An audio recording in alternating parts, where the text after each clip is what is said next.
A game-changing NCAA settlement, a Supreme Court win for DOGE, and Coco Gauff's epic upset at the French Open. And here's today's trivia question. Which movie is regarded as the first summer blockbuster? So many come to mind for me. What do you think?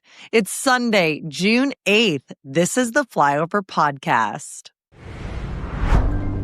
Welcome to the Flyover Podcast, taking you above the noise for an unbiased, high-altitude view of today's headlines with daily coverage that's honest and refreshing. Let's cruise the news and land the facts.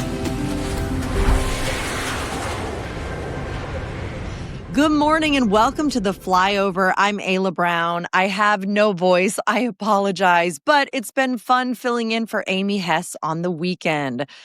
This is what it's like to wake up early on Sunday, isn't it? It's a friendly reminder also that Father's Day is 1 week from today, so don't be that person to forget about your dad. All right, everyone, it is Sunday. Grab your coffee, put the Sunday cartoons on for the kids. It's all about you and me and the major headlines of the day. Let's take off. First, college sports just got a massive shakeup. On Friday, a federal judge approved a $2.8 billion settlement in the House versus NCAA case, greenlighting schools to pay athletes directly starting July 1st, 2025. Each of the 350 Division I schools can share up to $20.5 million annually with their nearly 200,000 athletes, a cap that'll rise yearly over the decade-long deal. The NCAA will also pay $2.8 billion in back damages to athletes who competed since 2016, with top football and basketball players potentially pocketing six figures. The settlement ends 3 antitrust lawsuits claiming the NCAA illegally capped athletes' earning power. NCAA President Charlie Baker called it a, quote, tremendously positive change, though schools are scrambling to fund it, per ESPN. Next, the Supreme Court handed President Trump's Department of Government Efficiency a big win on Friday, granting it access to Social Security Administration systems holding sensitive data on millions of Americans.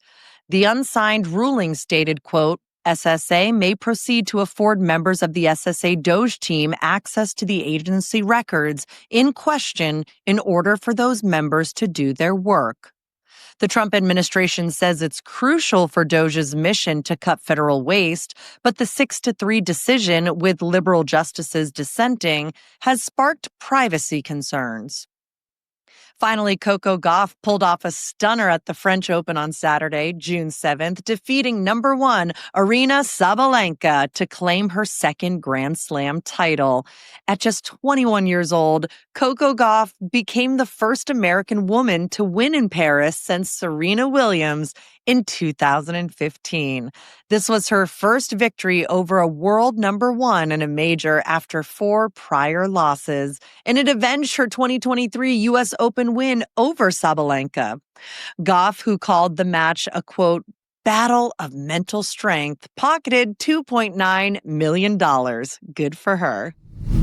We are brought to you today by Native Path Hydrate. Most people know staying hydrated is essential, but did you know 75% of Americans still don't get enough fluid daily? I didn't realize how much that mattered until after having my baby, when everything kind of felt off. My energy, my skin, even my recovery. That's when I started using Native Path Hydrate. And unlike other drink mixes loaded with sugar or salt, Native Hydrate is made with all 9 essential amino acids plus BCAAs for muscle recovery and only 230 milligrams of sodium. It's perfect for daily use. It's also completely natural, sugar-free, and just 5 calories per serving. So whether it's post-workout, maybe during travel, or just trying to get through a busy day, it's my go-to for hydration without the junk. And with their 365-day money-back guarantee, there's really no risk. Try it for yourself at nativehydrate.com/flyover and let your body feel the difference. That's nativehydrate.com/flyover, or click on the link in the description below. It's time for Podcast Extra. Here are some bonus stories just for listeners of the Flyover Podcast. First up, Marian Ilitch's journey from a modest pizza shop to a $7 billion fortune is the American dream story. I'll tell you about it. In 1959, she and her late husband, Mike, poured their $10,000 savings into opening the first Little Caesars in Garden City, Michigan. That single store grew into the world's third largest pizza chain with over 4,000 locations and $5 billion in annual sales. Marian, now 91 years old, took the helm of Ilitch Holdings after Mike's death in 2017, overseeing a sprawling empire that includes the Detroit Red Wings, the Detroit Tigers, and Motor City Casino Hotel. She is celebrated as the U.S.'s third richest self-made woman. Next, a heart-pounding moment in New York City where two nurses turned heroes. On Thursday, a woman in her 50s collapsed from sudden cardiac arrest outside Mount Sinai West Hospital. Nurses Emily Pohl and Drew Fawcett, who were nearby, sprang into action, performing CPR and using a defibrillator. Oh, that is a tongue twister. Defibrillator, thank you, to restart her heart before paramedics arrived. Doctors later told media that the patient's survival hinged on those critical first minutes. I don't know if you knew this, but only 10% of out-of-hospital cardiac arrest victims survive, per the American Heart Association. The woman's now recovering. Of course, that's great. And the nurses are being hailed as heroes citywide. Finally, across the Atlantic, a 400-year-old sport is stirring up passion in Spain. Pelota Vasca, or Basque Pelota, a fast-paced game where players slam a hard ball against a wall with bare hands, paddles, or rackets, is seeing a major comeback. Rooted in Basque culture and once an Olympic sport in 1900, it's now packing courts in northern Spain. The sport's governing body reported a 20% jump in registered players since 2023, fueled by local festivals and youth academies. That is your Podcast Extra Roundup. Don't forget, tune in every day for more exclusive stories just for the podcast listeners. Coming up, Walmart is rolling out drone deliveries in 5 major cities, and Baltimore Ravens star Derrick Henry could be trading touchdowns for a Hollywood cameo. I'll tell you more about that coming up.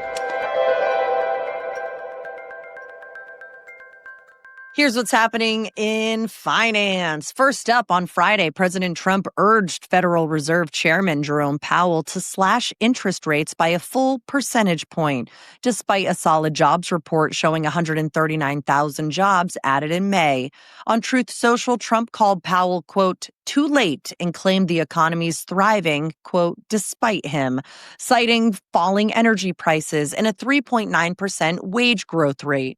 He argued a big cut would be rocket fuel for growth, but Powell's holding firm, warning Trump's tariffs could fuel persistent inflation, with the Fed's benchmark rate steady at 4.25% to 4.5% since December of 2024.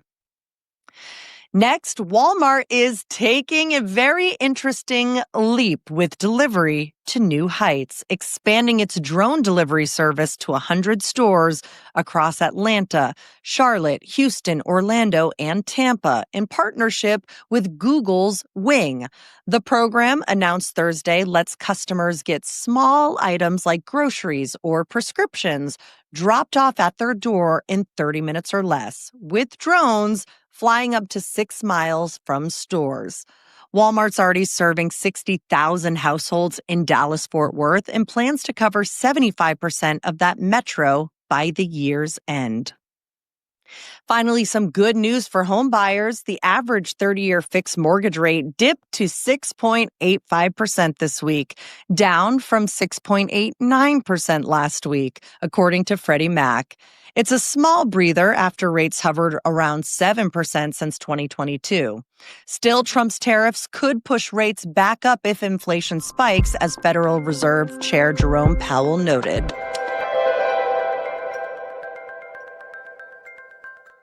Here's what's happening in sports. First up, Washington Capitals head coach Spencer Carberry snagged the 2024-2025 Jack Adams Award on Saturday, crowning him the NHL's top coach.